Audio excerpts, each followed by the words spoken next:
Okay, so this past week, I received a Snapchat memory of how I looked 3 to 5 years ago, and I was taken aback. I do not recognize who that person is. Looking past the physical as well, my routines and habits and lifestyle is just so different. That then got me thinking about my 20s as a whole.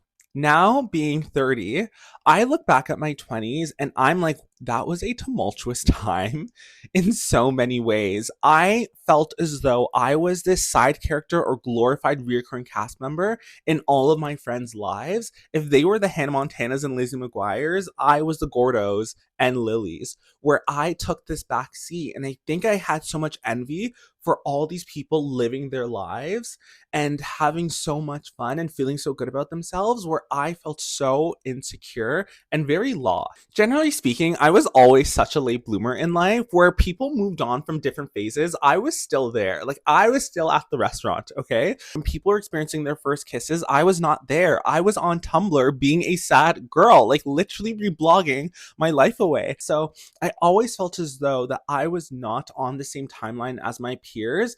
And the more that I went through my 20s, the more tumultuous this was, because I was experiencing all this envy of why is my life not similar to theirs? Why can't I have the things that they're experiencing? And there's so much that I felt excluded from. I internalized a lot of that, where I did not feel good enough or worthwhile. Why am I getting emotional on my first YouTube video? When I think back to how I decided to just accept that I would just be this glorified side character in everyone else's lives, it started to fester in really not great ways. And it manifested in some really unhealthy behavior because I was not living my authentic life. And it was all stemming from not being on a path of really loving myself. And I didn't think that was important at the time because I didn't think there was anything to love. And I think about how this came to a head in my mid 20s where I started to binge eat a lot. Remember, I'd sneak the McDonald's to my room, eat it, then go outside and like put it in the bin so no one would notice. And that was just a reoccurring theme for me. And I even remember having so many friends by my mid 20s, but then feeling not fulfilled. Like, there was not a time where I stopped to think of, well, what do I want to do? I was always tagging along to other people's plans. And instead of curating my own highlight reel, I was just seeing myself in others. Then 27 hit me. And 27 was a very crucial year for me. And this might sound silly to some, but it was the year that Amy Winehouse passed away. As a sad Tumblr girly, an artist like Amy Winehouse, Lana Del Rey, lyrically and just aesthetically, they resonated with me because that's how I felt at the time. In her music, she had lived so much life. And at 27, I felt as though I had done nothing meaningful for myself. And then I look back at my entire 20s and I was just like, whoa, I had not been in a relationship. I was in this unfulfilling career. I wouldn't even call it a career, to be honest. Gained a bunch of weight from the binging that I was doing. I was constantly out and about, but not feeling fulfilled. And that's when I said, I have to change this. This cannot be what my life is, because if it is, it's not even worth it. And then that's where the 3-month situationship comes into play. It was the stereotypical 3-month, all too well situationship with someone that ruined me. It affirmed all the fears that I had about myself when I was too scared to live out my life in the real world. Something ironic, though, about this, and it's interesting seeing how a lot of people come to their healing or self-discovery journeys, but I was not that person who's like, no revenge because I know that I'm the one who got away. No. My revenge was, I am going to prove to him that I am someone worthwhile, that I'm going to be well-traveled, that I'm going to glow up. However, hindsight's 2020, and looking back, I actually have given him way too much credit, and it wasn't him why I decided to glow up or invest in myself. I think it was a time where I was fed up of my life and what I was experiencing, and I was like, I need to change and I need to do something. It then became this challenge where I do not want to end my 20s not living life. I don't want to end my 20s without traveling. I didn't want to end my 20s without finding love or being in a relationship. I didn't want to end my 20s feeling like I hated the way I looked and myself. And I went on this mission of self-discovery and wanting to become the best version of myself. But what really excites me of this reinvention and coming back on YouTube now is that I feel as though I'm in such a better, healthier place. And I want to build a community of people who are aligned and really step into their dream life, because that is where I am now. The past 2 years, I have learned so much, and I want to share that with everyone. And I want us to be doing the work together. The things I've done in the past 2 years is literally game changing, and I want to share how I even went about that. Future Ladon's here. I am so ready to now break down the 3 pillars that have really helped transform my day to day and help me create that dream life. The first pillar is physical alignment. You don't need to tackle these in any particular order, nor do you need to do all of this at once. I think that you need to do whatever is sustainable and something that you can be consistent with. I was very intentional about naming this category physical alignment because I found that when I had the courage to start building the physical outward version of myself, it really lit up something in me of, oh, I'm now seeing the person that I always visualize and picture in my head on the outside. And it was that first step of stepping into creating this dream life. And that was really cool. But I think a lesson that I learned during this time was that sometimes you have to do it when you're scared. An example of this is growing my hair. I remember that I was so nervous of what people's perception of me would be.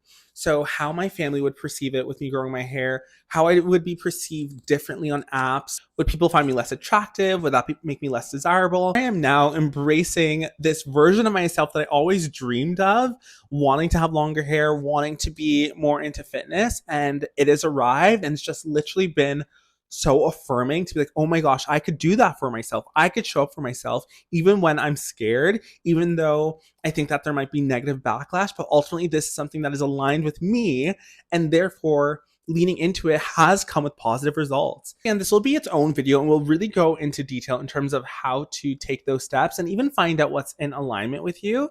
But I am going to go into the next pillar, which is mission. For people who grew up in households where there was a lot of trauma present, or they didn't feel like they had like a true childhood, I think this is not uncommon for you to not feel as though that you really explored your interest or hobbies just because you're in survival mode a lot of the time. And I think that I never stopped to be like, oh, what are my gifts? What are the things that I love to do?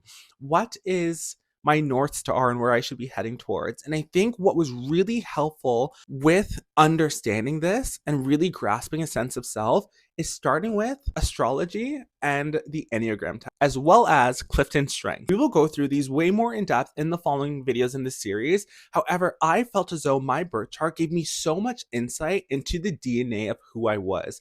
I resonated with so much. Having an Aries rising, which I do, is huge when it comes to fitness, just because there is so much energy and pent up aggression when it comes to Aries that is ruled by Mars that you need to expend somehow. Literally, the minute I got into fitness, once again, the physical alignment is where I started my journey.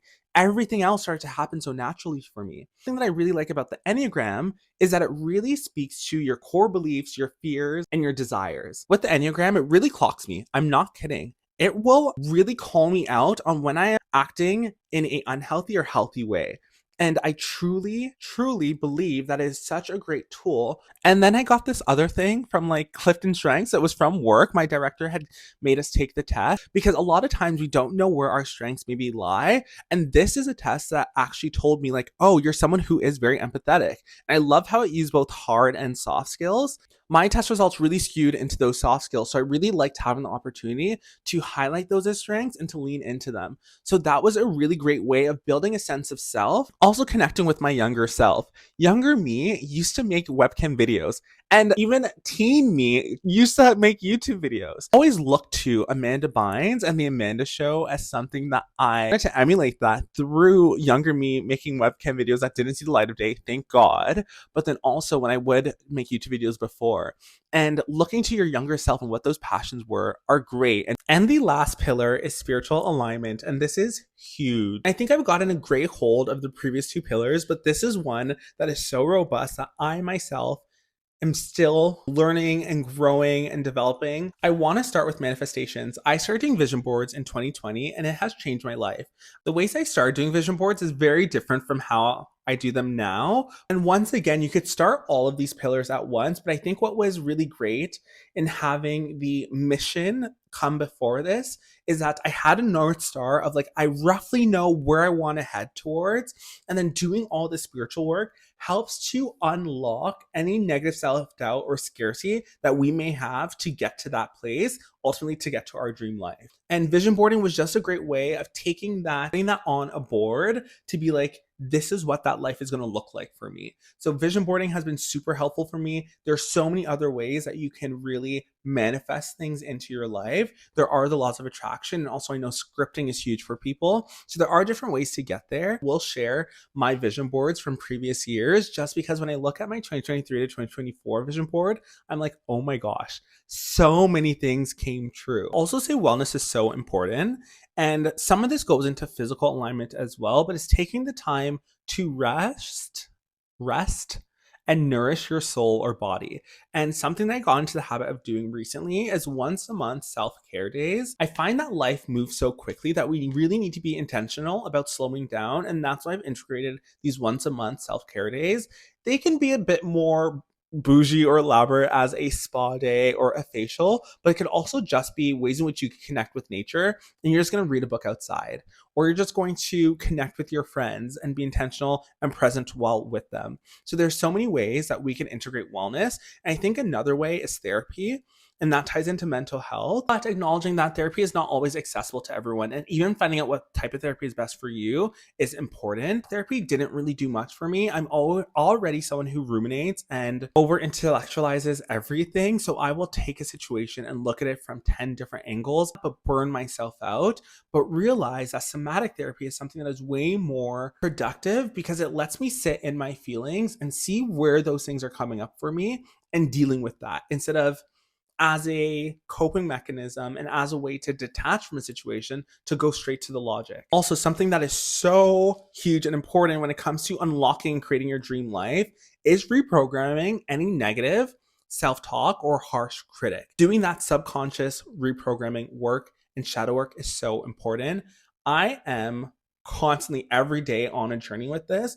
And what I had to realize that where I am now in this journey of self-love and improvement, it's going to look like consciously every day making that effort to stop those thoughts, acknowledge them when they come in, and not absorb them in a way where I start to believe it and then it starts to affect my mood. And that takes so much practice. I find that meditation is something I picked up to try to really help with that. Also, journaling has been huge. Like I am such a advocate for journaling. I am very much a Carrie Bradshaw type of journaler where it's as if I'm writing for a column, but like I'm getting sidetracked. If you are still here and watch this video, thank you so much. I'm so excited to embark on this journey together. The series is something that I'm really committed to, so I hope everyone is just as excited. And I don't know how to do outro.